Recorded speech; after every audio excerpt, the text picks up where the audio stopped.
going on, YouTube? Old Mongo man back at you here in Mongo's garage tonight. Just out here messing around a little bit with old Green Goblin.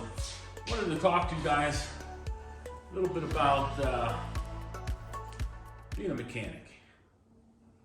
So a lot of you guys may be watching this. I don't know if you're young. By my analytics, it looks as though most of you are my age, in that 35 to 45 range. But if for some reason you do happen upon this video and you're a young guy and you're thinking about taking over a career of being a mechanic, I think I got a couple things I want to talk to you about being a service manager in my daily life, like I am. Coming through the ranks, I went to University of Northwestern Ohio back in 95, 96. And really, to be 100% honest with you, I spent about a year there. Of that year, maybe 3 months really ended up being beneficial for me. But, you know, I've grown up with this stuff. My old man, he's always turned wrenches. He's been a maintenance man in a corrugated factory. Both of my brothers, my older brothers, have been maintenance men. They have moved on now. One is actually running the maintenance department for a corrugated company. The other is essentially the general manager for a firm here local. And, you know, we've all kind of processed our way through, you know, coming up through the ranks. Currently, I hold a position where I'm a service manager / sales. I do a bunch of stuff with technical advice. Guys will call me from the road. We'll troubleshoot through some problems, through issues that they may be having on fork trucks, trackmobiles, mobile rail car movers, shuttle wagons, rail kings, really just about anything, JLG, Ottawas, so, you know, just about anything in the material handling world. But what we're looking for right now, what I like to see anyway in a good mechanic, essentially boils down to this. There's a couple different things that I like to see. And first of all, that's someone that can think for themselves, right?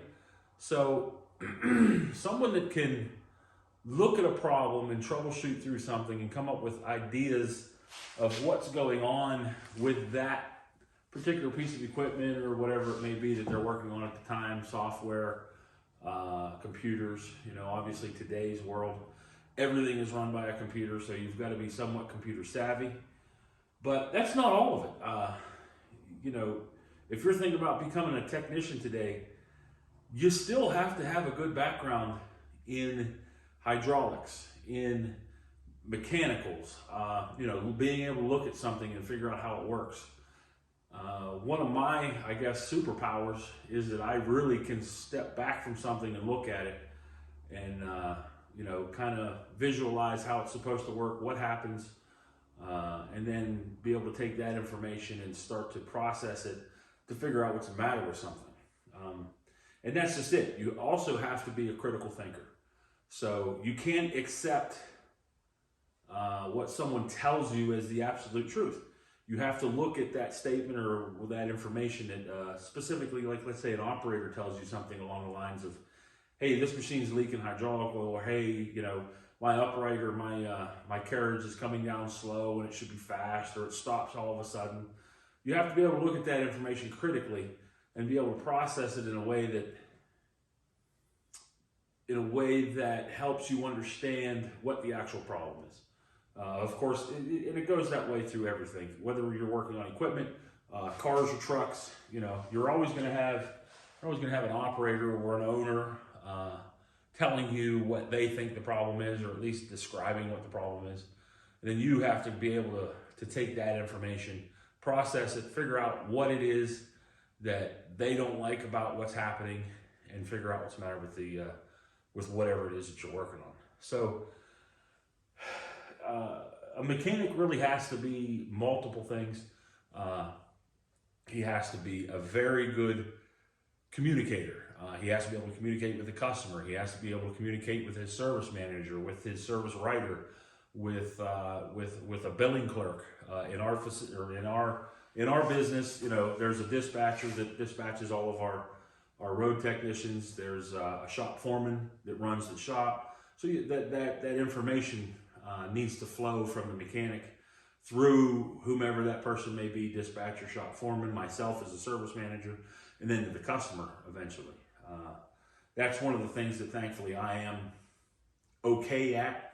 I'm better with the written word in writing quotes and doing things like that, and being able to describe something in writing. If you guys look through some of my videos, in the descriptions you can see what I'm talking about. I'm pretty good, being able to put that in written word. Sometimes, depending on my mood or what's happening, the spoken word, I get caught up, maybe sometimes I can't remember a word or something like that, and it kind of makes you look a little, I don't know, questionable. But the one thing that I've always been and always try to be is 100% truthful in a situation. If we're struggling with a problem and we don't know what's happening, that's definitely something that you have to be. A customer or somebody whose vehicle that you're working on can see directly through, even if they don't know what you're talking about, they can see through a lie. They can see through something that isn't quite the truth, even if it's not blatantly a lie and maybe you're trying to skate around something. That's not the way to work. To get straight to the point, let that person understand it, even if you don't understand it yourself. If you tell that person that, hey, I've never really worked on one of these, but I'm willing to give this a shot and work through the problem and hopefully find out what's the matter with it, that's worth its weight in gold.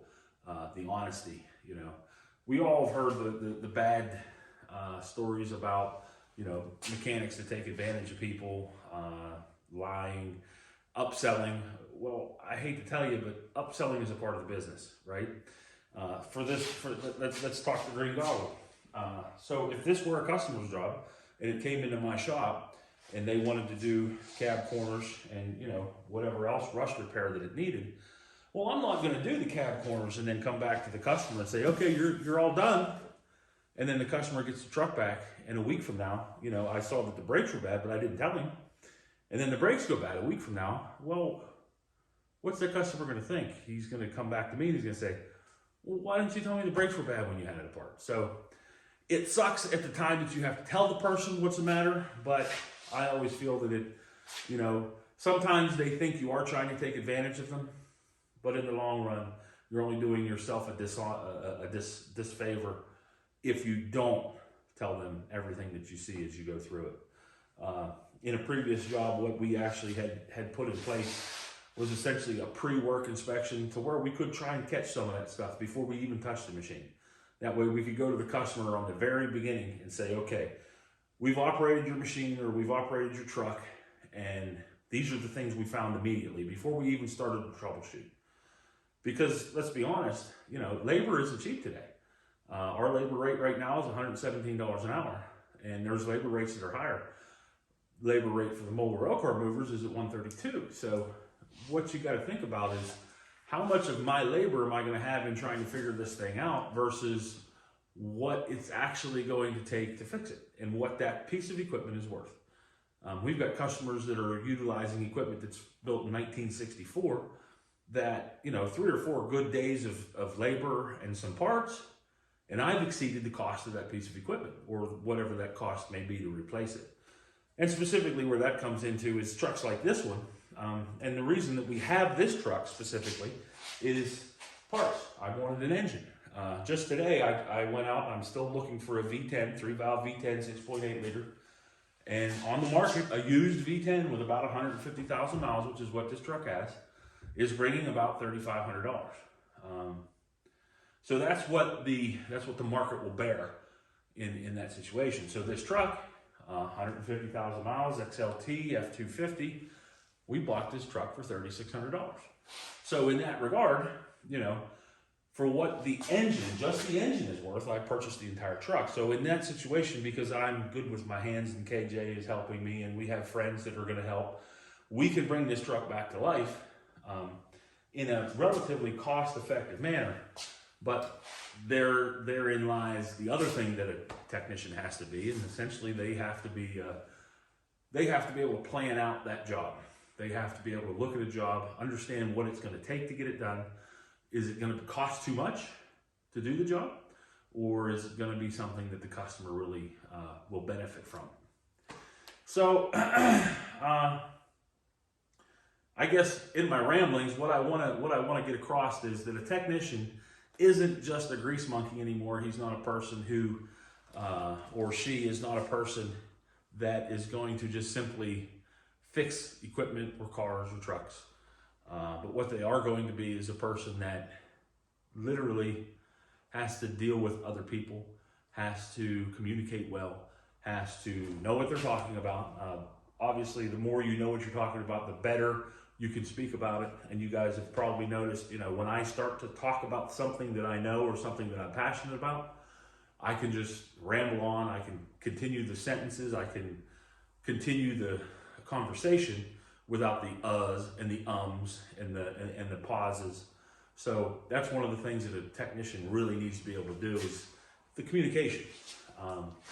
They also, it all boils down to what I guess that technician wants to specialize in, but specialties today, there's not too many guys that really specialize in one area or not. My specialty had always been hydraulics and electronics. Not to the point where I was a fine electronics guy, but I can look at a schematic and I can tell you how something is supposed to work, and I can troubleshoot through it without even seeing the machine, specifically hydraulics, schematics, and pneumatics. That is something that a good technician today has to be able to do.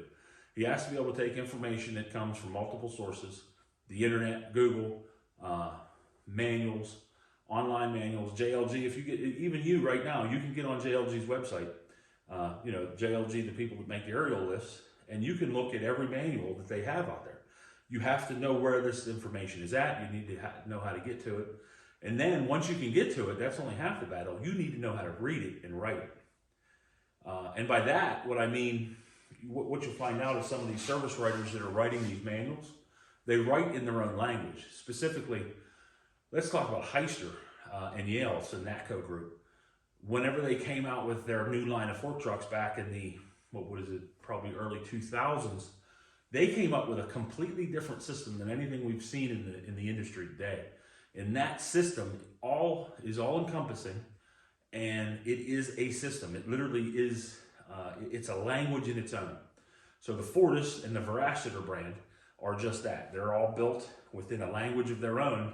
In that language, you need to understand exactly what they're talking about when they're talking about it in the manuals. And the quicker you can catch on to that, the better you'll be as a troubleshooter. The other thing that you need to understand is that everybody has their own language. So NATCO group, Heister and Yale, talks completely different about a problem than, let's say, Unicarriers would or Nissan. So there's multiple different ways of getting that information from essentially the manufacturer to the technician to be able to figure out the problems. That's another special area that I obviously have dabbled in a little bit, is the technical advisor / trainer role.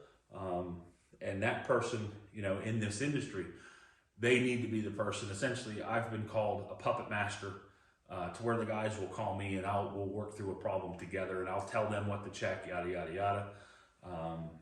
I have one technician that calls me Link. So that guy, very, very knowledgeable, but when he gets in trouble, when he needs information, he'll call me. And just like on the movie, and I'm trying to think of what it is, the Matrix, through there, one of their dispatchers, or one of the guys that actually runs it, his name is Link, and he does all the information on the backside while the guys are actually in the Matrix. So that's essentially, it's kind of a play on words, and we have fun with it, but it's one of those things. So being a mechanic today is a very complicated role. There is a place today for just that grease monkey, if you will, to where, it's just down and dirty and they get in there and they do the work.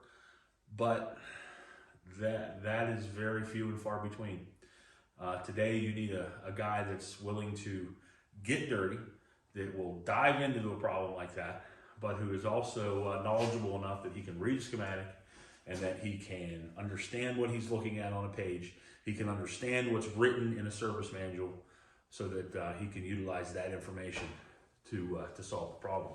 That guy also needs to be a great communicator to where he can talk to the customer, he can talk to his service writer, he can talk to his service manager, his billing clerk, his dispatch, and let them understand essentially what's going on so that they can then talk to the customer or the technician. You know, most of the guys, a good technician will take that upon himself and he becomes that person, the contact directly to the customer, and he explains to the customer, hey, you know, this is what's going on, I can do this for you, or we can do this. And some customers, you have to know your customers. Some customers always want something fixed exactly perfect. Some customers want something fixed to the point where it'll work and it'll be safe, but maybe it's not exactly right. So you know, in certain situations, that's what you have to do, specifically in this industry today, where COVID is starting to affect our parts availability. We're being forced to make temporary fixes. We're being forced to do things that maybe aren't, I don't want to say kosher or aren't safe, because that's something that as a mechanic you have to understand. When you fix something, you know, people's lives are at stake. So you need to be able to stand behind your work 100%. You don't want to just botch something together that maybe is going to hurt somebody. So, you know, there's also the liability end of it. And being a lawyer, you have to be able to understand what liability you're taking upon yourself by actually fixing something or touching something. That's why, like BOV1, one of my projects, if I could never sell that because I've done so many things to it. I've changed so much on that machine or on that truck that I just don't feel good about someone else owning it. You know, if maybe I could get them to sign a hold harmless or an HHA, limited liability, you know, to where they're releasing me of all liability, and they understand that, hey, I put this thing together, you know, I am a pretty decent mechanic, but I'm not going to take any of the liability because you're buying it. It's all on you. But you're not going to be able to find that. Nor would I want to put somebody in that situation. Again, that's part of being, you know, the honest Abe or the honest guy. So, yeah, in a nutshell, if you will, a technician really, you know, it's not just a grease monkey anymore. It's not a guy who can just dive in there and change a set of points. You know, it's all encompassing. It's all, it's a little bit of everything. And you'll find that, you know, there's not many guys or girls out there in the industry that are good at all aspects of it. Some are really good at the communications part, but maybe they're not so good with their hands. Some are really good with their hands, but they don't want to talk to people. Some are really good at reading schematics and understanding what's going on there, but they don't want to get dirty. So if I had to say something to a 16-year-old me that was coming up, first of all, it would be pay attention in math, because every day in what I do for a living, I have to utilize complex equations and math. And unfortunately, when I was in my algebra classes in high school, I could have cared less because of the way that they were presenting that information to me. It just didn't make sense because there was no value to it to me at that point. Where now, once I assign value to it and I understand what I'm trying to do, yeah, you got to figure it out. So pay attention in math, pay attention in your English classes so that you can speak publicly. You can speak to people. You can write legibly. You can you can understand the difference between our O-U-R and R A-R-E. That's one of the biggest things that drives me insane. Some of our technicians, they'll be talking about our tools or our something or another, and they'll spell it A-R-E. It is an R. So just the little things, the little details. But so yeah, you got to pay attention in English. You got to pay attention in history. If you are taking technical classes, what I'm finding right now is that the technical classes today, because of the situation with all the IEPs and the individual education programs and things that has to happen with the No Child Left Behind, and let's just say that the American education system right now is broken. We need to find a way to fix it. But the technical classes, unless you find someone, a teacher that is very passionate about what they do, you probably could learn more from YouTube and going out there and doing it on your own. Going out there and spending some of your hard-earned money, mow grass, do something, buy a piece of junk and put it back together. I honest to God believe that my son Kenny has probably learned more in this garage than he ever will at the Votech that he's at. Now, he's fortunate in the fact that I actually was a trainer, a technical trainer in the industry, and that I can somewhat try and teach him these things, but he is still my son, and we butt heads and there's problems. But for the most part, the one thing that really impresses me of what I've seen out of Kenny, is the fact that he is beginning to start to think ahead. And that's the other thing that a good technician has to do. He always, or she always, has to be able to know what's next. What's the next step? What's the next part that is needed? What's the next part of the plan? When they're working with somebody, a good technician or a good mechanic will know exactly what that person that they're working with is going to do next, as well as what they're going to do next. You've probably been able to watch in some of the videos, especially when we took the doors off of this truck. And I didn't notice it until after, when I was doing the editing. It was this door right here. KJ was sitting here, and I was ready to take the door off. And I said, hey, he jumped right up, grabbed a hold of the door, I buzzed it off. And then the next thing I had to do from there was these front fender bolts. They were 8mm. And I was over here jostling around looking for an 8mm. And just out of nowhere, KJ said, hey, and I looked up, and he threw me an 8mm because he knew what I needed next. He knew what I was going after. He knew the job I was going to do, and he tossed me that tool. And it makes the job flow go better. It makes the relationship between fellow workers, fellow employees, great.